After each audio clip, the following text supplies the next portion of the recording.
Mountaintop Productions, judges, my fellow speakers, friends, ladies and gentlemen, good evening. I am a proud transgender woman.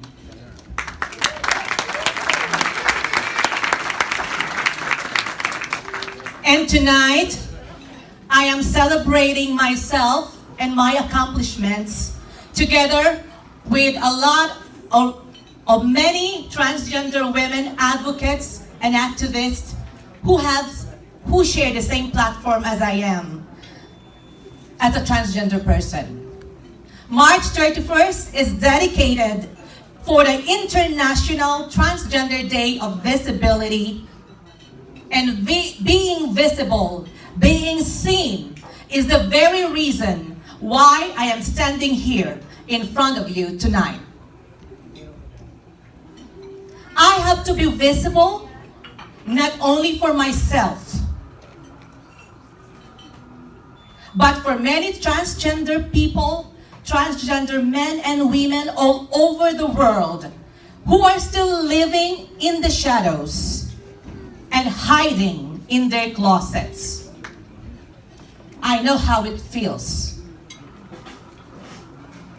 I was once like them before, but I opted to embrace my truth and came out in the open. I was living in fear because of a society who is harsh and unfair to people like myself. Yes, ladies and gentlemen, transphobia, just as homophobia, bigotry, and discrimination is real. It's happening. I have had that before. And I'm sure my fellow transgender women have already encountered the same experience. As a transgender beauty queen and a ballroom dancer enthusiast, I was often visible and seen at social gatherings, charitable events, such as fundraisers, coronation balls, fashion shows, and ballroom parties. I was enjoying the limelight, to be honest, I must admit. I'm enjoying the attention. Until I encountered a nightmare I never expected and wasn't hoping for at all. Yes, in a wedding reception with a huge crowd, I was discriminated. At the middle of a huge crowd of 250 people and guests, I have had probably the most embarrassing and humiliating moment in my entire life.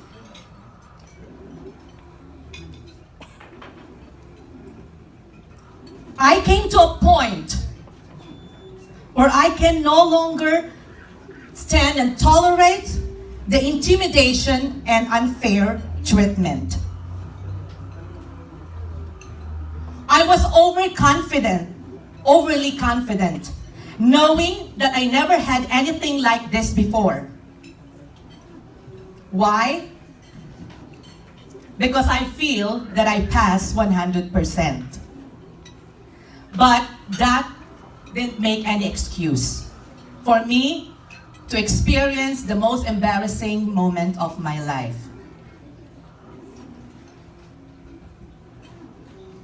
I have to break my silence.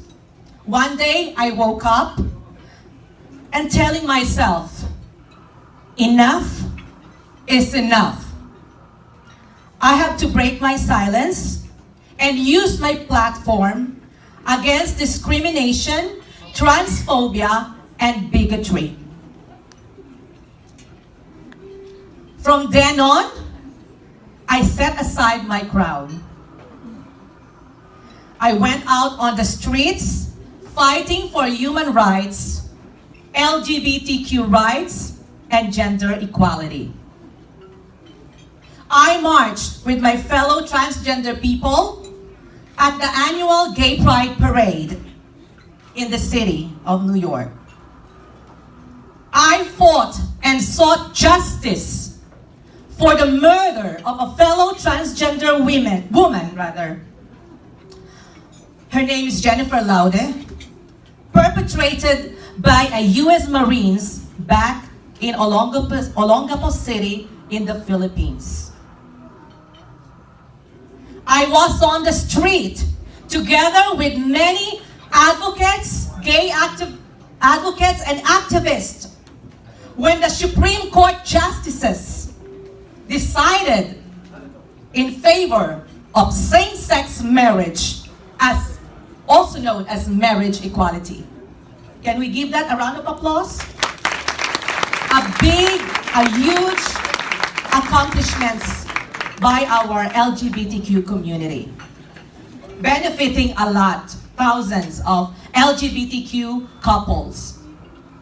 I broke conservatism, tradition at the annual Philippine Independence Parade held in Manhattan, New York, when I demanded LGBTQ representation. They never invited gays, lesbians, transgenders in this parade. Although, of course, maybe they are welcome, but they are not really openly invited. I made history as the very first and only transgender beauty queen to be able to be featured in a float at the Philippine Independence Parade in 2015. I am so grateful to those people who were behind me and supported me in that cause. I joined the Human Rights Campaign of Greater New York with the help of my good friend, Ms. Marilyn Avalos, a former governor. Marilyn, can you raise your hand, please? Former governor of Human Rights Campaign of Greater New York. So I volunteered as a member of the Transgender Engagement Team, Diversity Committee, to further my advocacy and my community service. Ladies and gentlemen, friends, I did all of this because acceptance and recognition is not freely given to people like myself. We have to fight for it. We have to fight for equal rights. We need to be visible, proud, out, and loud in order to be heard. To my fellow transgender people, transgender women, my advice to you, especially those who are still living in the shadows and hiding in the closet, my advice to you, it's okay to accept and embrace your truth. It's okay to accept who and what you are. It is okay to come out in the closet. It's okay to live a normal life, stand your ground, and fight for your rights.